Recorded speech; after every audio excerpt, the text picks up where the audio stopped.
राजा जी खजनवा देगा,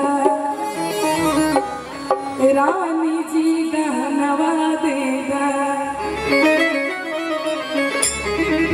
राजा जी खजनवा देगा, रानी जी गहनवा देगा। बाजी ना मजीरा से हीरा रतनवा देगा। राजा जी खजनवा देगा, रानी जी गहनवा देगा। राजा जी खजनवा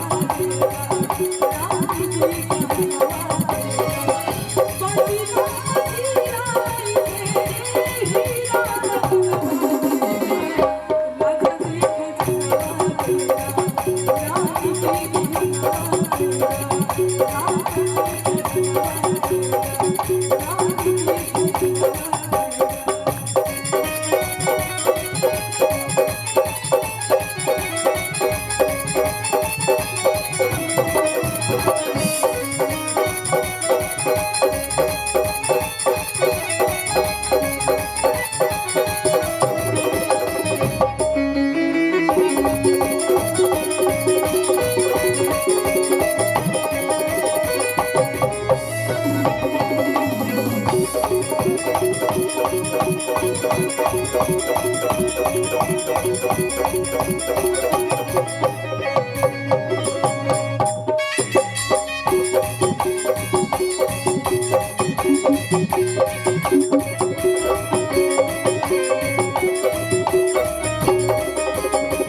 पाँव के पैजनिया देगा, कमर पर धनिया देगा।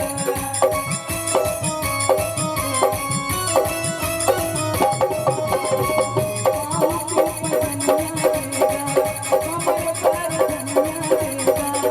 इहे बाजा राजा जी खजनवा देगा, रानी जी गहनवा देगा। राजा जी खजनवा देगा, रानी जी गहनवा देगा।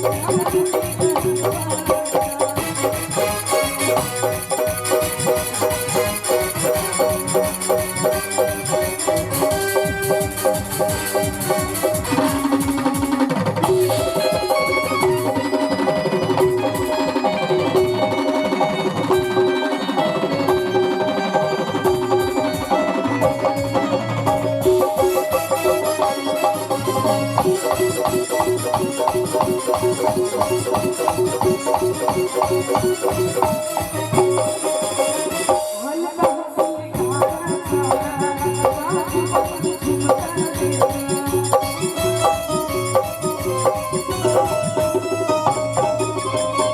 हल्का हंसी खाना खाना, बाजी बंद झुमका देगा। इहे राजा जी खजनवा देगा, रानी जी गहनवा देगा। राजा जी खजनवा देगा,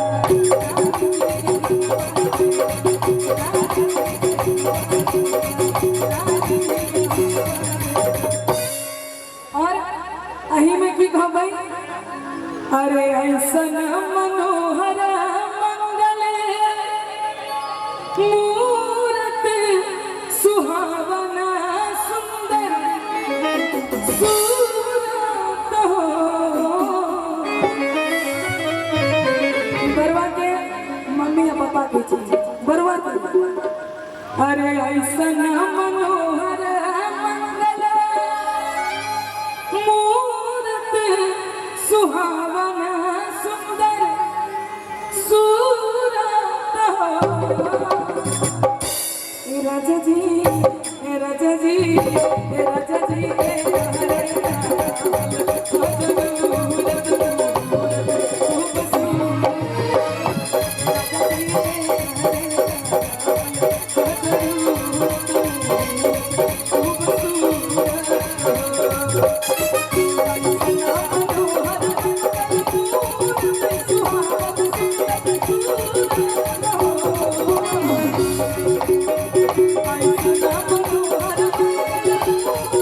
सुहावना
अरे हमरा बुझात बबुआ जियम होए अरे नाना उदा दियम होए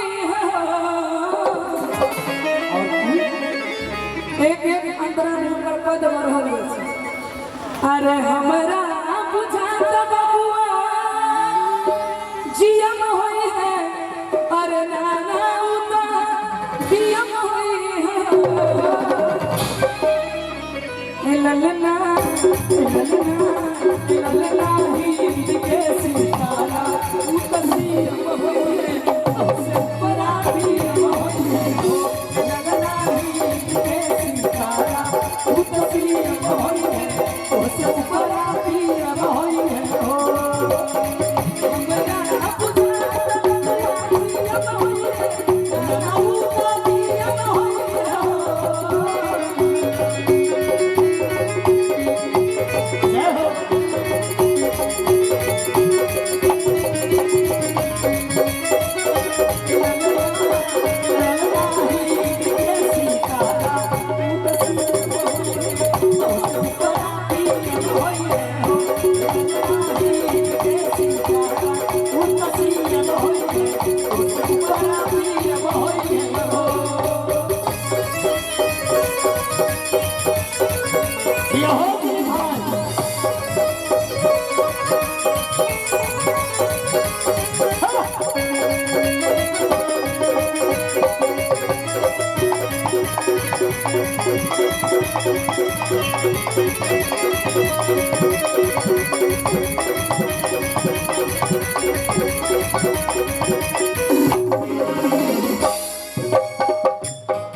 हेलो हेलो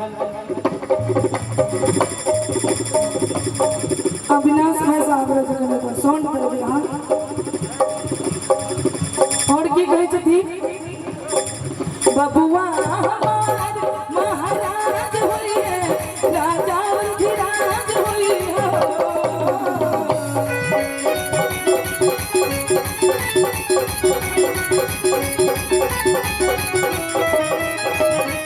बरुआ के नाम कहै छथि जहन जीएम डीएम सीएम पीएम बन गेलखिन तब ओइ से उच्च पद पर बबुआ हमार महाराज होइए राजा अधिराज होइए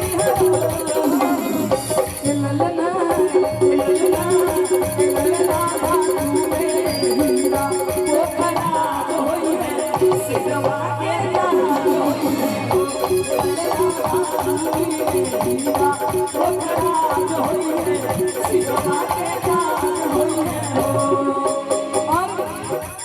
अही में झुक झुका जिया सुला भवना के बाग जागल हो झुक झुका जिया सुला भवना के बाग जागल हो ललना फुलवा कृति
बरुआ के पापा मम्मी के देख बना दे कने गजबिए में बरुआ का मां अब बरुआ सब अपने ने देखा रहे थे कहां से के बरुआ से बरुआ सब मातृका पूजा आइए हेते ने हो गेलै हो गेलै हां हो गेलै नकिया का